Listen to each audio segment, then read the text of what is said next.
تجيب لنا مش، كنت هتقعد اجيب لهم مش، جابت فلفل ومش، جابت الفلفل ضرب بحطهم على مراحل.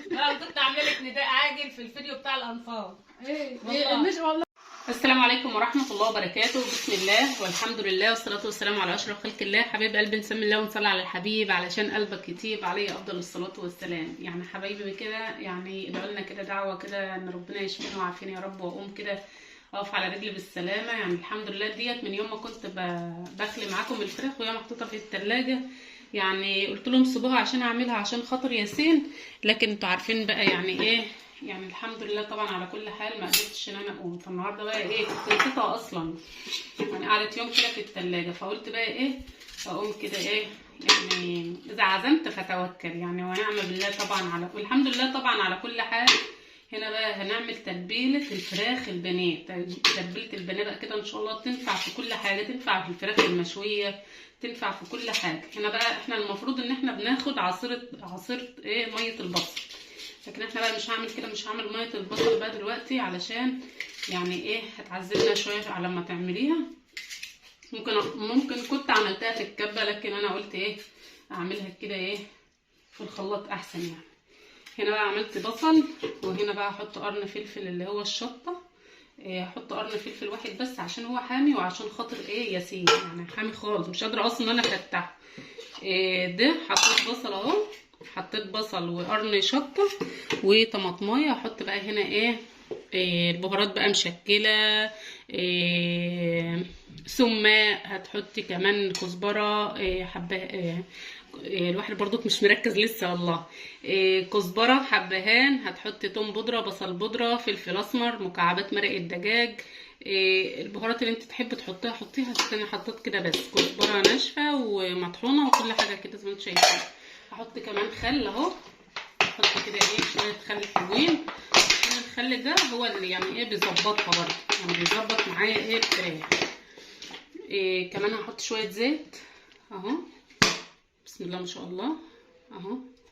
وهحط ملح، انا ما عنديش ملح ناعم، هحط ملح خشن عادي من اللي هو ملح البحر كده، احط شويه حلوين اهو علشان انا مش هحط لها ملح بعد كده تاني، دي التتبيله بتاعتها مش هحط لها ملح تاني.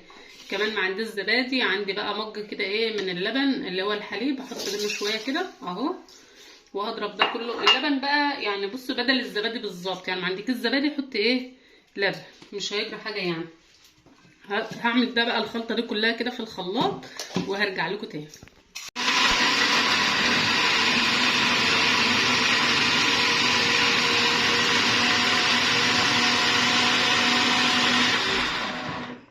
هنعمها خالص، ديت تنفع برضك لتتبيله الفراخ المشويه، تنفع لاي حاجه تحبي تتبليها تتبليها بالطريقه دي.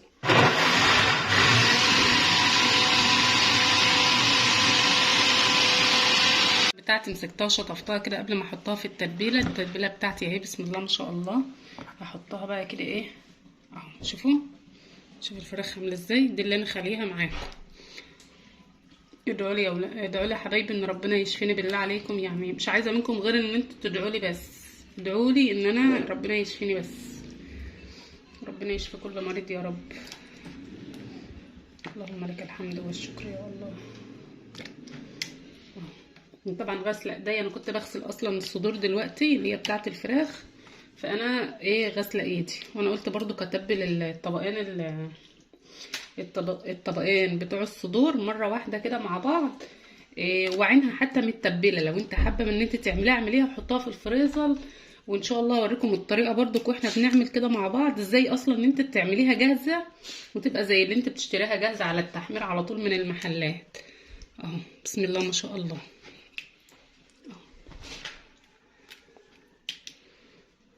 التتبيله بتاعتنا اهي سهله وبسيطه ومش مكلفه ولا اي حاجه، كل حاجه من البيت. انا ما جبت الزبادي، كان عندي لبن، وعشان ياسين في المدرسه بيبقى ينزل يجيب، او عمر او حد، مفيش حد موجود يعني يجيب، فمفيش الا قلق بس هي اللي موجوده معايا، فقلت ايه نستغل اللبن يعني وخلاص. بسم الله ما شاء الله. طريقه سهله وطريقه بسيطه. لو انت مش حابه تشتري صدور بانيه بتبقى غاليه عليكي، ممكن تجيبي فرخه حجم كبير شويه، يكون مثلا في حدود 3 كيلو او 3 وشويه، صدرها بيبقى مليان وحلو، تاخدي الصدور تعملي بها اللي انت عايزاه واللي وراه تقسميها زي ما انت حابه، يعني ممكن تقسمي الورك على 4، يعني الورك على 2، يعني تعملي 4 وجبات، يعني ال4 وجبات ل4 افراد يعني. فالحمد لله طبعا على كل حال، وربنا يرزق الناس كلها يا رب ويرضينا ويرضيكم، اللهم امين يا رب. التتبيله بتاعتي اهو. هعمل ايه بقى؟ هغطيها وهدخلها التلاجة لحد لما انا تشرب التتبيله بتاعتها كده وبراحتها. يعني انا ممكن تعملي التتبيله ديت على بيات، تعمليها على بيات لو انت مثلا بتحبي تعملي الغدا بدري ولا حاجه، تعمليها على بيات. هحط على وشها بقى كده شويه زيت، مش عارفه ليه يعني، بس ليا كيف كده ان انا احط على وشها شويه زيت كده. اغطيها بقى كده اهو وادخلها التلاجة تشرب التتبيله بتاعتها. بسم الله ما شاء الله. حطيت مكعبين مرق الدجاج بيديلها طعم برضك وما شاء الله يعني. طبعا كنت غاسله الحاجه بتاعتي، هغطيها بقى كده وادخلها التلاجة. انت جاي منين يا ممثل؟ انت جاي عايز تاكل ايه؟ عايز نعمل لك ايه؟ اوه اصحى يا ولد. الواد جاي من المدرسه من كتر ما بخزن معلومات مش قادر شلهي. احسن احق حلوه دي. مش انت عمال يا بابا تقلع هدومك وتخفف؟ انت جاي من المدرسه؟ هتاكل ايه النهارده؟ كل يوم امتحان. وانا برضه. جبت كام؟ بتمتحن ومفيش درجات؟ هتمتحن لحد يوم 23/1 يا عبقري. يا عبقري الصغير. احنا بناخدها ورق بقى. ورق؟ كان عندك شفا ولا تحرير؟ عربي. مش عارف الشفا ومن التحرير. انت عاوز تاكل ايه؟ ها؟ عايز تاكل بنات تاخده تروح بيه فين؟ لا وهتقولي. سلمى ماشيه. سلو. عايزه ست الضغط بقى براحتك. خد يا ستي معاك. عايزه سلمى. بحب اتدلع ماما. عليها وليه؟ سلو. هات اما اغطي رجلي. سيسي بتتبسط اصلا. كانت بتتغدى يا ولاد، كانت بتتغدى الكوارع. عارفين رجل هاتوا نغطي اللي ايوه. سكوت. ايوه سكوت. المملكه سكوت. تسكت. هنصور. يلا يا ولاد بصوا الغساله بطلت. كنا بنغسل الهدوم. يلا يا ولاد كده بقى. بصوا هنا انا مش عامله معيار ولا حاجه، انا عندي الكميه بسم الله ما شاء الله. ودي فيها سكوت. البقسماط ده جاي اصلا متبل، يعني تحس ان هو في ملح في تتبيله. انت هتعمل لنا ايه؟ هعمل لكم ايه؟ انت عايز ايه؟ انا مش ممكن عارف. تحطي بقى هنا. لا قلتلكش على حاجه. الحمد لله اللي انت مش بتقول حاجه. بصوا هنحط لا بقى. هتعملها بقى. هعمل ايه؟ انت هتعملها ايه؟ هعمل فراخ. كل يوم انت بتعمل فراخ وانا بحب الشكل. انا بحب البنات. طيب ما انت عارفه اهو نعمل بنات. لا انا بجد. جد انا جد فرحان. كمان. انا فرحان. يا خراشي غير هدومك بقى. اعتقد ماما هو ده بيبقى عيش وبعدين اللي العيش بيبقى بينزل مطحون. طحون. العيش بيبقى مطحون. نقلب بايدي يا ولاد. النبي عربش عليه افضل الصلاه والسلام.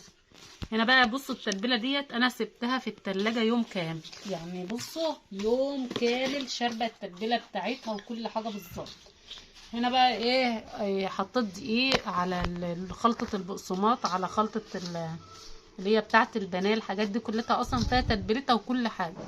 والتتبيله بتاعتي دي من امبارح يعني، بس بصراحه النهارده يعني هي بايته. انا هاخد بقى علشان ما بهدلش الخلطه بتاعتي. انا ببقى اجيب بواكي اكياس كبيره كده من عند العطار، بس انا بقالي فتره مش بعمل بانيه ولا بعمل اي حاجه من دي خالص، وعلشان كده مش عندي الخلطه اللي هي بتبقى بواكي كيس كبير كده. بتجيبيه وبتعملي بيه مثلا البقسماط بيبقى مثلا حار، اسمها فيجيتار، بتبقى في عاديه وفي حاره وكده. فانا جايباها اللهم صل على النبي، اللي هي العاديه علشان ياسين ما تبقاش الحاجه حراقه عليه. هعمل بقى كده، همسك بقى اتبل كده اهو. بسم الله ما شاء الله. هتبقى يا لولو صينيه الاستانلس اللي هي المدوره الصغيره دي، نحط عليها. ممكن تضغطي عليها كده. قلبك اللي هي حاجه زي اسمها ممكن انا تضغطي عليها كده زي ما انتوا شايفين اهو. هاتي يلا ياسين بقى. همسك البنات بتاعنا كده. ممكن تحطيه في التلاجة ساعة، نص ساعة، ممكن تتبليها كده وتعينها متبله جاهزه في الفريزر. بعد ما تتبل بالطريقه دي تعينها في الفريزر، وبعد كده تعملي ايه؟ تطلعها على التحمير تبقى جاهزه. اللي عندها عروسه وبعدين هتقوم عاملاها. ممكن تتبلي التتبيله ديت وتعمليها عندك، وتحط الفراخ بتاعتك في تتبليها بالطريقه اللي انت شايفينها دي. بعد التتبيله وبعد الخطوات اللي احنا عملناها مع بعض كده تعمليها زي ما انت شايفه كده، وتحطها فين؟ في الفريزر. تحطي كده طبق ابيض اللي هو الفويل ده، وتحطي اكياس، وبعدين ترصي عليها طبقه فوق التانية زي ما عملنا الكفته كده مع بعض، وتحطها في الفريزر. تكوني مثلا جايه من شغلك متاخر، عندك عروسه وبتجهزي بقى حاجه التلاجة بتاعتها اللي هي اكل العروسه والحاجات دي، ممكن تعملي الخطوات ديت. تبقى عروسه بقى كده ايه، تطلع كده زي الشطره وتحمر ايه على طول. يعني تبقى حاجات جاهزه كده زي البانيه. بس البانيه اللي انت بتجيبيه من الهايبر او من السوبر ماركت ده بيكون عليه دقيق، علشان كده انت لما بتعمليه في البيت ما بيبقاش نفس الطعم اللي انت بتشتريه. بيبقى عليه دي ازاي؟ بيجيبوا الفراخ دي، صدور الفراخ دي يفرموها، وبعد ما بيفرموها خالص يفرموها يعني تبقى ناعمه خالص، عجينه كده. بعد ما بيفرموها خالص بقى بيعملوا ايه؟ يجيبوا التتبيله بتاعتك، الحاجات اللي هي انت بتحطها في التتبيله، وبيحطوا عليها دقيق. وبعد لما يحطوا الدقيق يعملوا ايه؟ يبداوا بقى ايه اللي هم يبططوها بالحاجات اللي انت شايفاها دي كده. يبططوها حتت، يعجنوها قرصات صغيره كده، ويفردوها على الفيجيتار او على الخلطه اللي انت بتحمري بيها، واللي هي بتبقى صفرة اللي انتوا بتشوفوها دي. وبعد كده ايه؟ بعد كده بيحطوها بقى يفرزوها، وانت بقى بتروح تشتريها. فدي الافضل والاحسن والانضف الطريقه اللي انا بعملها دي. يعني انضف حاجه واحسن حاجه واطعم حاجه اللي انت بتعملي الحاجه في بيتك، وبتبقى فراخ صافيه، صدور فراخ صافيه. لا بقى تقفل الكاميرا وتقوم تعمل المكرونه علشان نحمر على طول. يلا احسن لا تشتريه. يلا يا لولو، احسن لا تشتريها. حط لايكات وتفعل الجرس. بحبك. واخدين بالكم ان انا قاعده بيسلموني المكرونه؟ بس ظبطي المكرونه حلو. جوه بقى مكرونه سباكيتي اعملي منها اللي هي الطويله دي. انا بحبها. انت بتحبها عشان عامله نظبط لكم يا حلو. سيدي. ماشي. على السريع بقى احلى مكرونه ناخدها النهارده من ايد ايه؟ واحلى بانيه ناخده من ايد ماما. بسرعه بقى عشان نحمر على السريع قبل ياسر ما يروح الدرس. ماشي. المفاجاه الكبرى. هنا بقى ايه البنات بتاعنا اهو، وشريان بقى طبعا دخلت علينا كده. كنت عاطيها تجيب لنا مش، كنت عاطيها تجيب لهم مش، جابت فلفل ومش، جابت الفلفل ضرب. جبتهم على مراحل. كنت عامله لك نداء عاجل في الفيديو بتاع الانفاق. ايه مش والله ما سمعتوش. كنت عامله فيديو نداء عاجل يا شرهان، عيب عليكي بقى حد الماشي. جبت الفلفل ضرب يا شرهان والله العظيم. انا جبته الفلفل بابا والله. اول ما جه قمت لي جايبه لكم على طول. يا شرهان اجيب لك فلفل تاني مكان. الله يخليك. لا ولا السكه عليه. ماشي.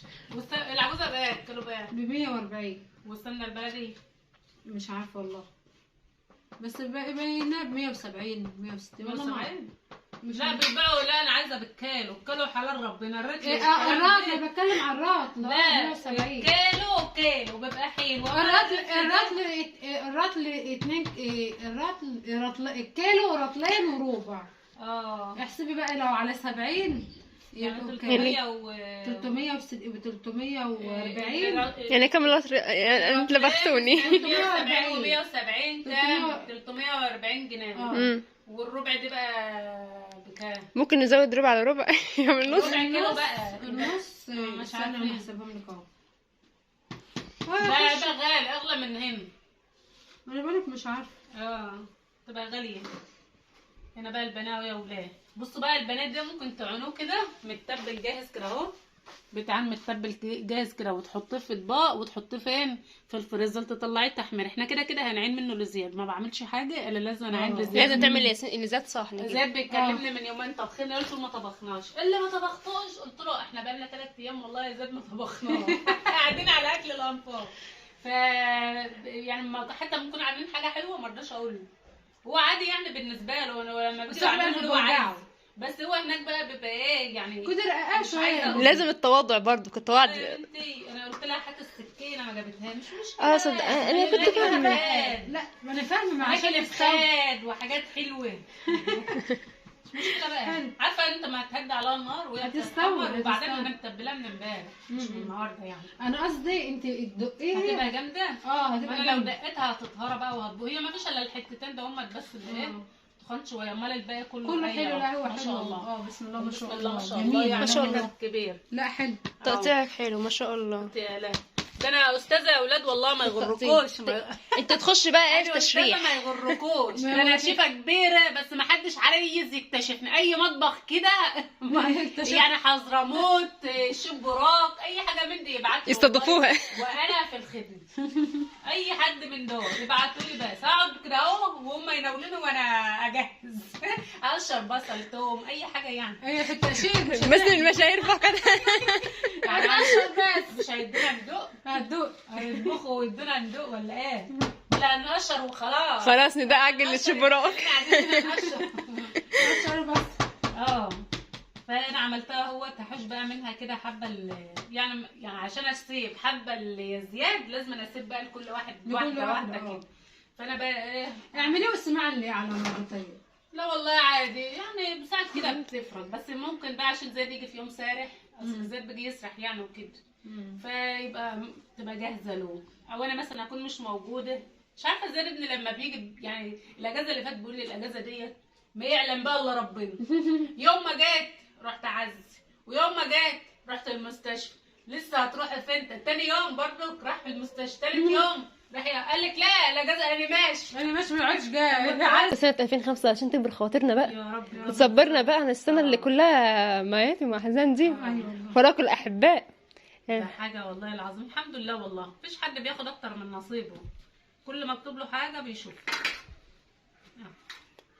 يلا يا لا يلا انا بقى عملت ايه سلقت المكرونه بس وعملت التقليه. طب ورينا كده وراح اعمل اوريك اخدهم معايا ولا اخدك معايا ولا ايه؟ ورينا كلنا هما معانا. خش يا اولاد معانا المطبخ. يلا خش معايا خش.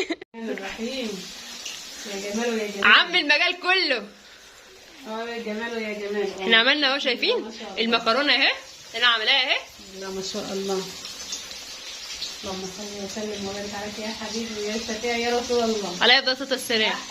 احلى بانيه هتاكلوه النهارده من ايديا. بصوا واقفه برجله. ما انا واخده بالي رجله بس عشان ياسين باشا طلبوا مني.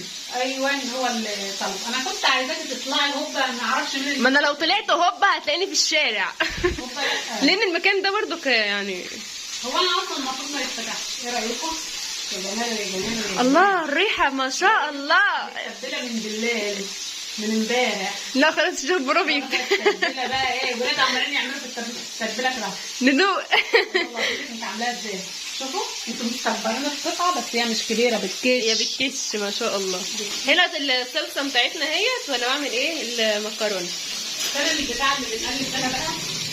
ده من الحاجات البتاع اللي كمان. ايوه ده اهو انا شامه ريحه ايه بقى الغدا بتاعنا النهارده. شايفين الحلويات يا ولاد؟ شايفين ماما عملت المكرونه والبانيه بتاعنا اهو ده غدانا. ماما دلوقتي نزلت مع بابا عشان تكشف وزي ما انتم شايفين كده الحلويات دي. عشان كده قلت انا هختم معاكم الفيديو.